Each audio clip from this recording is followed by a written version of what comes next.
샬롬, 류 선생의 구속사 천국열차, 유도수 목사님의 신구약 성경 파노라마를 낭독하는 시간입니다. 지금은 시편 파노라마 99편입니다. 통치하신 여호와는 거룩하시도다. 요절은 1절, 여호와께서 통치하시니 만민이 떨 것이요 여호와께서 그룹 사이에 좌정하시니 땅이 요동할 것이로다. 99편도 메시아 왕국을 전망하는 신정시입니다. 중심점은 여호와께서 통치하시니에 있습니다. 1절, 하나님은 이를 이루어 나가고 계시는 것이며 우리는 이 나라가 임하기를 대망하고 있는 것입니다. 성경의 마지막 책 마지막 부분에 이르러서 할렐루야 주 우리 하나님 곧 전능하신 이가 통치하시도다 계시록 19장 6절, 이르웠도다 계시록 21장 6절 하고 선언하시는 말씀을 듣게 되는데, 하나님의 나라는 임기응변으로 되어지는 것이 아닙니다. 구약 성경을 통해서 예시하시고 그리스도의 초림의 구속과 재림의 심판을 통해서 완성이 되는 것입니다. 이 점이 짧은 9절 속에 함의되어 있습니다. 또한 본문에는 도표에 표시된 대로 그는 거룩하시도다 하는 송영이 3번 3절, 5절, 9절 등장하는데, 이를 통해서 구속사역을 계획하시고 성부, 성취하시고 성자, 적용해 성령, 나가시는 거룩한 삼위 하나님을 바라보게 합니다. 첫째 단원 1절에서 3절, 좌정하사 통치하시는 하나님. 둘째 단원 4절과 5절, 공과 의를 견고히 세우심. 셋째 단원 6절에서 9절, 응답하시고 사하신 하나님. 첫째 단원 1절에서 3절, 좌정하사 통치하시는 하나님. 첫째 단원의 중심점은 좌정과 통치하신다는 말씀에 구할 수가 있습니다. 보좌에 좌정하시어 통치하신다는 뜻입니다. 그러므로 이는 미래에 되어질 일입니다. 1. 여호와께서 통치하시니 만민이 떨 것이요 여호와께서 그룹 사이에 좌정하시니 땅이 요동할 것이로다 합니다. 1절 기억. 이에 대한 문자적인 의미는 그룹 사이, 즉 법계 위 두 그룹 사이에 앉으셔서 통치하신다는 말인데, 이는 의미심장한 표현입니다. 93편이나 97편에서는 그냥 보좌에 앉으셔서 통치하시는 것으로 2절 말씀했습니다. 103편 19절에서도 여호와께서 그 보좌를 하늘에 세우시고 그 정권으로 만유를 통치하시도다 합니다. 그런데 본문에서는 특별하게 그룹 사이에 좌정하시는 것으로 말씀하고 있습니다. 니은 그룹 사이란 바로 속죄소를 가리키는 말입니다. 대제사장이 대속죄일에 가지고 들어간 속죄 피를 뿌리는 곳이 두 그룹 사이 속죄소인데, 레위기 16장 15절, 하나님께서는 거기서 내가 너와 만나고 너에게 명할 모든 일을 너에게 고하리라 하고 출애굽기 25장 22절 말씀하셨습니다. 이런 맥락에서 여호와께서 두 그룹 사이에 좌정하셔서 통치하신다고 말씀하는 것은 첫째로 통치하시게 된 근거가 그곳에 뿌려진 속죄 피, 즉 그리스도의 구속으로 말미암는다는 점과 둘째로 그곳에서 너와 만나고 너에게 명할 모든 일을 너에게 고하리라 하신 말씀을 통해서 통치하신다는 뜻이 되는 것입니다. 그러므로 나를 불러 주여 주여 하면서도 어찌하여 나의 말하는 것을 행치 아니하느냐 하신다면 누가복음 6장 46절, 이는 변명의 여지가 없는 하나님의 통치를 거역하는 처사인 것입니다. 2. 여호와께서 시온에서 광대하시고 모든 민족 위에 높으시도다 합니다. 2절, 어찌하여 시온에서 광대하시다는가? 기억, 시온은 하나님이 택하신 곳으로 내가 나의 왕을 내 거룩한 산 시온에 세웠다 하시리로다 하신 2편 6절 시온이요, 또 내가 보니 보라 어린 양이 시온산에 섰고 그와 함께 14만 4천이 섰는데 한 계시록 14장 1절의 시온입니다. 무슨 뜻이냐 하면 주님의 초림과 재림이 겹쳐져 있는 이미지가 시온이라는 말씀입니다. 다시 말하면 주님께서 우리 죄를 대속하신 곳이 시온이요 우리를 영접하러 오실 곳도 시온이라는 말씀입니다. 그래서 시온에서 광대하시고 모든 민족에 높으시도다 하는 것입니다. 니은 이를 알았다면 주의 크고 두려운 이름을 찬송할지어다 하고 찬양하지 않을 수가 없는 것입니다. 그런 후에 그는 거룩하시도다 하고 3절 첫 번째 송영이 나옵니다. 이 송영이 좌정하사 통치하신다는 말씀과 결부가 되어 있는데, 그렇다면 우리도 좌정하사 통치하시는 하나님 앞에 거룩하고 찬양해야 할 것입니다. 둘째 단원 4절 5절 공과 의를 견고히 세우심. 둘째 단원의 중심점은 왕의 능력은 공의를 사랑하는 것이라 하는 4절 왕과 공의에 있습니다. 그러므로 이는 현재적인 개념입니다. 3. 왕의 능력은 공의를 사랑하는 것이라 주께서 공평을 견고히 세우시고 야곱 중에서 공과 의를 행하시나이다 합니다. 4절 기억. 여기서 말씀하는 왕은 여호와께서 통치하시니 한 1절 하나님이시지만 구속사라는 지평으로 보면 임마누엘 하실 그리스도를 가리키는 것이 됩니다. 왕의 능력은 하는데 하나님의 능력은 폭군의 능력과 달라서 공의를 사랑하는 능력이라는 것입니다. 그리하여 4절 안에는 공의, 공평, 공과 의가 들어있습니다. 메시아는 자금 이후 영원토록 공평과 정의로 나라를 다스릴 것이라고 이사야서 9장 7절 예언이 되어 있습니다. 니은 그런데 하나님은 공의를 사랑하시는 것만이 아니라 공평을 견고히 세우시고 공과 의를 행하시는 4절 하나님이시라고 말씀합니다.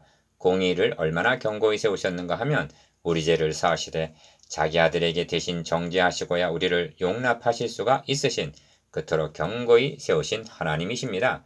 이 점을 사도 바울은 그런즉 우리가 믿음으로 말미암아 율법을 폐하느뇨 그럴 수 없느니라 도리어 굳게 세우느니라 합니다. 로마서 3장 31절 4.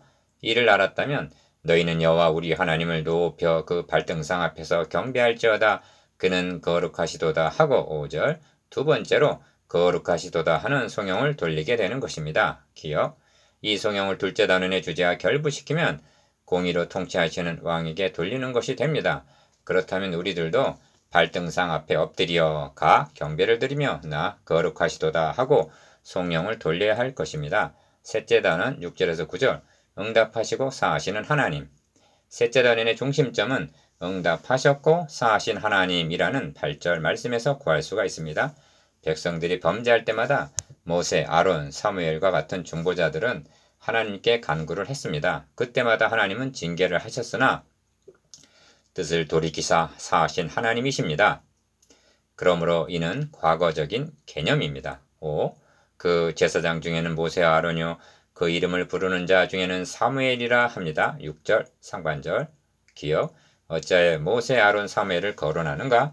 이들은 모두 제사장 지파인 역대상 6장 16절에서 30절 레위 족속들로 백성들을 위하여 중보기도를 드린 인물들입니다. 그래서 저희가 여호와께 간구함에 응답하셨도다 하는 것입니다. 6절 하반절 6. 여호와께서 구름 기둥에서 저에게 말씀하시니 저희가 그 주신 증거와 율례를 지켰도다 합니다. 7절 기억. 앞에서도 언급했습니다만 저희가 지켰다 하는 증거와 율례가 무엇인가 하는 점입니다. 이를 쉽게 율법이라 말해서는 아니 됩니다. 왜냐하면 증거와 율례 안에는 십계명을 기록한 돌비만 있는 것이 아니라 성막, 식양, 즉 제사 제도도 들어있다는 점을 유념해야만 합니다. 아론의 두 아들 제사장들이 여호와의 명하시지 않은 다른 불로 분향했다가 죽임을 당한 것은 십계명을 범했기 때문이 아닙니다. 제사 제도라는 예표를 통해서 계시하신 복음을 변개시키려 했기 때문입니다. 사무엘도 제사장이 아닌 사울이 번제를 드린 것을 왕이 망령되이 행하였도다 하고 책망합니다. 사무엘상 13장 13절.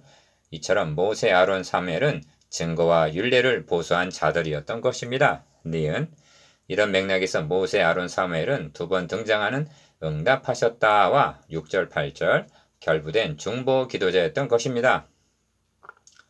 모세, 아론은 물론이거니와 사무엘도 나는 너희를 위하여 기도하기를 쉬는 죄를 여호와 앞에 결단코 범치 아니하겠다 하고 사무엘상 12장 23절 말씀하는 것을 보게 됩니다. 7. 그리하여 여호와 우리 하나님이여 주께서는 저희에게 응답하셨고 저희 행한 대로 갚기는 하셨으나 저희를 사하신 하나님이시니이다 합니다. 8절 기억. 이는 참으로 절묘한 말씀입니다. 이에 대한 계시가 출애굽기 34장에 나오는데 인자를 천대까지 베푸시며 악과 과실과 죄를 용서하시나 형벌 받을 자는 결단코 면제하지 않으신다 하고 말씀하십니다. 출애굽기 34장 7절 가 저희 행한 대로 갚기는 하셨으나 하는데 어디에 근거해서 처벌하셨는가? 법, 즉 돌배에 기록된 율법에 의해서입니다. 그런데 여기서 멈추는 것이 아니라 나 저희를 사하신 하나님이라고 말씀하는데 이것이 어디에 근거해서 가능하셨는가?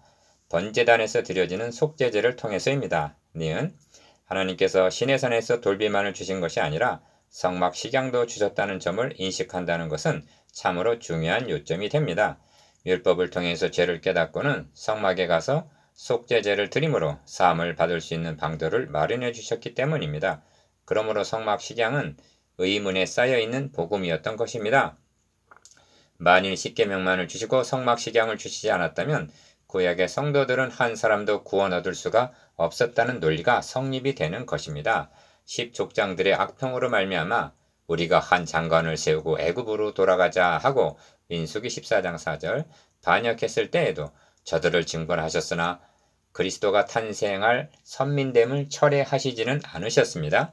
이것이 저희 행한 대로 갚기는 하셨으나 저희를 사하신 하나님이시니이다의 뜻입니다. 8절 하반절 디귿 이런 맥락에서 6절의 제사장과 8절의 사하심 즉 속죄 사역을 결부시키면 누구를 만나게 되는가 하는 점입니다. 염소와 송아지 피로 아니하고 오직 자기 피로 영원한 속죄를 이루사 단번에 성소에 들어가셨느니라 하는 그리스도입니다. 히브리서 9장 12절 모세 아론 등은 참 중보자 되시는 그리스도에 대한 예표 인물들이요 구약의 제사 제도는 단번에 이루어질 속죄사역에 대한 그림자로 주어진 것입니다. 그래서 그룹 사이에 좌정하신다 하고 말씀한 것입니다. 1절 8 이렇게 말씀한 후에 너희는 여호와 우리 하나님을 높이고 그 성산에서 경배할지어다 합니다. 기억 그리고 대저 여호와 우리 하나님은 거룩하시도다 하고 9절 세 번째로 거룩하시다는 송영이 발하여지는 것입니다. 그러면 신약의 성도들이 경배드릴 성산은 어디에 있는가? 주님은 말씀하십니다. 내 말을 믿으라. 이 산에서도 말고 예루살렘에서도 말고 너희가 아버지께 예배할 때가 이르리라. 아버지께 참으로 예배하는 자들은 신령과 진정으로 예배할 때가 오나니 곧 이때라. 아버지께서는 이렇게 자기에게 예배하는 자들을 찾으시느니라. 요한복음 4장 21절 23절 이것이 응답하시고 사하시는 하나님이요 통치하시는 여호와는 거룩하시도다 입니다. 적용 오직 너희를 부르신 거룩한 자처럼 너희도 모든 행실에 거룩한 자가 되라 하십니다. 베드로전서 1장 15절 또 명심할 점은 돌비아 성막을 주신 하나님은 행한 대로 갚으시는 하나님이신가 동시에 그리스도의 구속을 믿는 자를 사하시는 하나님이시라는 점입니다. 묵상, 기억 그룹사에 좌정하셨다는 구속사적 의미에 대해서 니은 공과 의를 견고히 세우시고 행하신다는 구속사적 의미에 대해서 디귿 모세, 아론, 사무엘의 중보사역을 거론하시는 의도에 대해서